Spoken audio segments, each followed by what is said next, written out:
successivement, et comme d'usage pour le budget, les différents postes en fonctionnement, investissement, dépenses et recettes.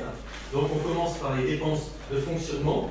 Vous avez donc ce petit tableau donc, pour les dépenses de fonctionnement hors piscine, avec une diminution des charges générales de 2,35, un poste charge de personnel incendie qui augmente de 2,81. On va revoir ensuite les différents points avec le poste de subvention au contingent qui baisse aussi de 95 000 euros du fait de la subvention allouée au CCAS qui baisse de 100 000 euros. Alors, là, 2,81 là. Oui. Ça c'est important parce que hors effet de piscine, on a une hausse de 5,81% des dépenses de personnel, c'est 5 points d'inflation. C'est-à-dire 2,81, c'est 5 points d'inflation. C'est-à-dire qu'on n'aurait pas fait la piscine, bon, on a décidé d'ouvrir, il faut assumer, hein, c'est pas la peine. Bon, surtout que certains nous demandent de l'ouvrir plus tard le soir, ce qui est tout à fait légitime. Bon. Mais ici, vous voyez que malgré, en raison de la structure de la fonction publique, vous avez, quant au poste, notamment aux charges des pompiers, eux, ils augmentent de 4 points, c'est 8 points d'impôt. 8 points d'inflation, je dis des bêtises. Vas-y. C'est fait. Alors, ensuite, on va passer donc. Voilà. Alors, donc là, effectivement, vous avez le détail des dépenses ordinaires, donc les moins 2,35. Donc, vous voyez donc pour les différents postes. Donc là, je vous laisse en prendre connaissance sur le fonctionnement du bien des services et le maintien et l'entretien du patrimoine. Donc, par contre, alors c'est sur la diapositive suivante, donc on a les dépenses courantes qui sont volontairement maîtrisées ou restreintes. Donc, bien évidemment, c'est l'impact favorable de la baisse du prix du baril, la diminution des frais de télécommunications, ainsi qu'on vous l'a dit, une non-reconduction de crédit au temps 2014, par exemple pour le relogement des personnels et chauds pendant le temps du CHML, les locaux techniques provisoires de la place du marché, la prise en charge de loyer de la maison d'assistante maternelle et de la microcrèche de Queula, même si on a une autre maintenant sur la place du marché, et une maîtrise et une rationalisation des dépenses dans tous les secteurs. Voilà, sachant qu'on maintient ce qui existe et on évite toute dépense qui pourrait être évitée. Au niveau de la réouverture du centre aquatique, donc on en a parlé tout à l'heure, il est impossible évidemment en un mois d'avoir un commentaire financier sur l'ouverture. On peut constater, ainsi que notre maire le faisait, qu'il y a un nombre d'entrées important. Nous avons pris dans ce document, dans cette prévision, un nombre d'entrées, un coefficient d'entrée assez raisonnable. Donc a priori, on le minore. On préfère être plutôt trop prudent et conservateur que l'inverse. Donc ça crée un déficit à la charge de la ville que vous pouvez constater de 749 810 euros. Il est hautement probable, bien sûr, qu'il sera inférieur, mais on préfère à ce niveau être prudent. En ce qui concerne les rythmes scolaires, on vous en a parlé aussi au moment du débat d'orientation budgétaire. On a un retour sur 4 mois. Donc, comme vous voyez, on a donc un effet de 148 000 euros en prenant en compte donc à la fois les dépenses supplémentaires dans les heures d'études et les recettes, parce que les parents donnent en plus. Bon, évidemment, ça fait 370 000 euros pour une année pleine, à vérifier sur quand on aura un exercice complet, mais ce sera un ordre de grandeur. Au niveau des dépenses de personnel, donc nous en sommes à 60,18% de dépenses de fonctionnement. Donc en légère augmentation par rapport aux 2 années passées, mais on a ouvert le centre aquatique, donc c'est assez logique.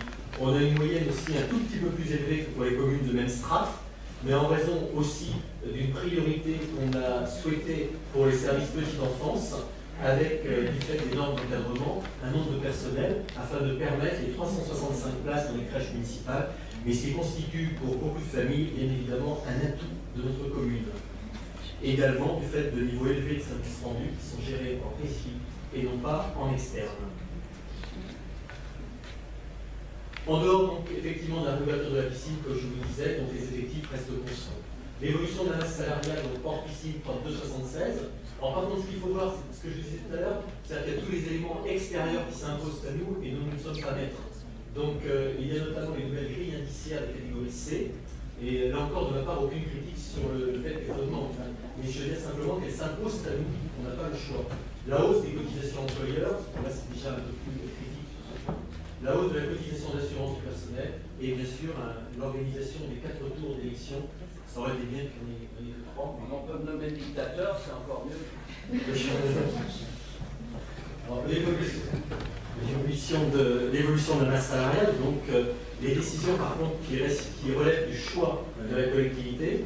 Donc c'est l'avancement au mérite, on sait c'est l'avancement au mérite à la durée minimum qui concerne désormais seulement un tiers des agents, l'an dernier c'était les 2 tiers, donc on continue à être évidemment à être de plus en plus sélectif à ce niveau. La suppression définitive de la prime d'installation, la poursuite de la politique de stagiarisation. Là, vous avez donc les éléments, la montée en puissance de la protection sociale complémentaire, la diminution du recours aux heures supplémentaires et des travaux d'été, et une baisse des rémunérations versées dans le cadre des études scolaires, suite à la réorganisation de celle-ci. Au niveau des subventions, je vous le disais tout à l'heure, donc la subvention de CCAS a baissé de 100 000 €. Alors tout de suite, il ne faut pas penser qu'en cela, donc, on aide moins les familles. C'est pas du tout ça. C'est en fonction de 2 éléments. Le fait du service de soins à domicile, donc il y avait nécessité une subvention exceptionnelle l'an dernier. Et cette année, du fait d'une rationalisation de ce service de soins à domicile, c'était plus nécessaire. Par contre, rassurez-vous, ce n'était pas l'Agence régionale de santé, c'est sur nous-mêmes la rationalisation qu'on a trouvé cette économie. Également, l'analyse des besoins sociaux, on parle maintenant de la notion de reste à vivre, et donc ça permet de mieux cerner les familles en réelle difficulté. Par contre, bien évidemment, on ne pénalise pas, et en aucun cas, ceux qui en ont le plus besoin. Donc vous avez l'ensemble des autres éléments qui apparaissent. Donc la subvention CCAS, c'est ce que je vous disais. La Crèche du Verbi, donc une subvention qui prend 10 000 € pour 7 places supplémentaires. Vous vous souvenez, ce sont les travaux de restructuration qu'on avait fait en 2013-2014. Pour les subventions aux associations, donc le principe général de reconduire les dotations et avec une analyse fine avec des conventions d'objectifs et de partenariat et de la situation financière réelle de chaque association. Le contingent incendie, une contribution qui monte de 4,92 et là aussi ça résulte d'une actualisation de critères d'indexation, notamment le nombre d'emplois sur la commune. Donc là aussi ça s'impose à nous et nous ne sommes pas maîtres de ce poste. Les intérêts de la dette restent faibles, on s'en parlait assez régulièrement. Évidemment, ils montent un peu du fait de cet emprunt de 2,5 millions. Financement donc, qui illustre aussi la volonté de la Ligue de réduire sa part d'autofinancement. Donc on a un ratio dette, comme vous savez, de 123 €, donc qui est extrêmement faible, et un taux moyen de 2,41.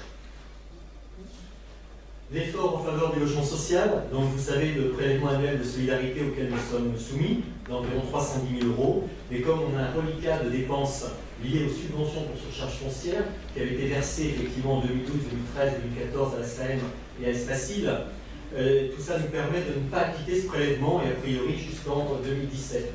Malgré tout, l'objectif triennal de 2014-2016 fixant le nombre de logements sociaux à 372 était réalisable. Il suffit de faire un calcul rapide de toutes les façons avec l'obligation des 25% de logements sociaux pour aboutir donc à un total de 1480 logements neufs. On voit que c'est totalement impossible. Et déjà, la triennale précédente, de 168 logements vous étaient demandés, qu'on avait réalisé à hauteur de 89%, en montrant ainsi notre volonté aussi de progresser en ce point. Mais à un certain moment, on ne peut pas faire l'impossible. Et là, on est complètement dans l'absurde au niveau des objectifs fixés et de la non prise en compte des réalités de notre vie.